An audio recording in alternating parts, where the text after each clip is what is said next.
My name is Sarah Owens and I specialise in textile conservation. I trained in the UK and I've been in conservation now for 4 years, working at different institutions. I'm now here based at the Anchorage Museum as a conservation fellow here. Hi, my name is Monica Shaw and I'm a conservator of objects here at the Anchorage Museum, and my training and background is in Alaskan ethnographic and archaeological pieces, and I've loved working on Alaskan materials and culture for a very long time, for about 20 years. My name is Rebecca Summerhour and I'm an Andrew W. Mellon Fellow in Textile Conservation at the National Museum of the American Indian, and that's part of the Smithsonian Institution.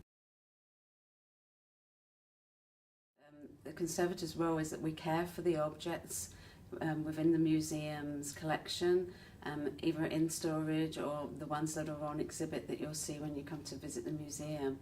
And as a conservator, it really helps if we understand the materials, where they're collected from, how they're processed.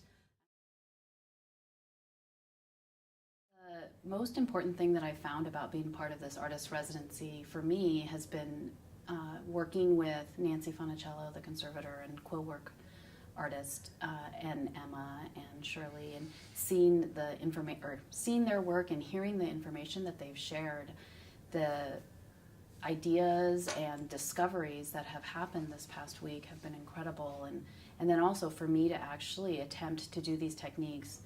I don't think I would have learned nearly as much if I had just looked at a book and tried to recreate what was described. I really needed personally the assistance of the 3 artists and having them help me learn how to manipulate, how to feel when a quill is ready, how to process them, at least from the point after it's taken off the porcupine.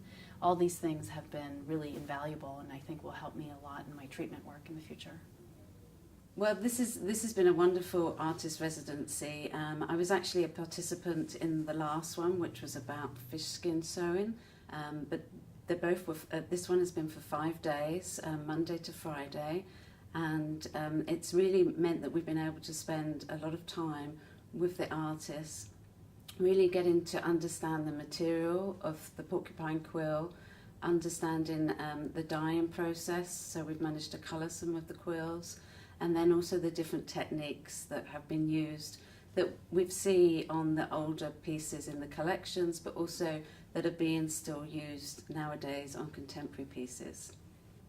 Participating in this Quillwork residency has been really a very valuable experience for me on many levels. It's been great to learn from Emmett and Shirley, who are the artists, and Nancy, also, who's another art conservator, to see how they look at quillwork on museum pieces, and also how that impacts the way they make their own artwork.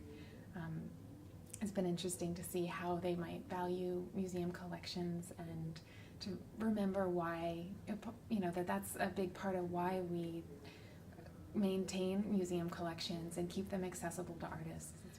Quill work is a lot older than beadwork, and it's just really fantastic that we've been able to talk to the artists together.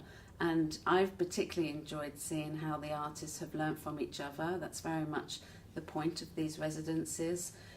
I think one of the parts of the residency that, at least from a museum perspective, helps us is that we're able to share some of our collections with the artists and have them talk about it and teach us about what we see in our own collections. And for me, I think that information will be captured in our database and also shared with the other people in our collections department, and which will help then spread the information to other collections. And now when I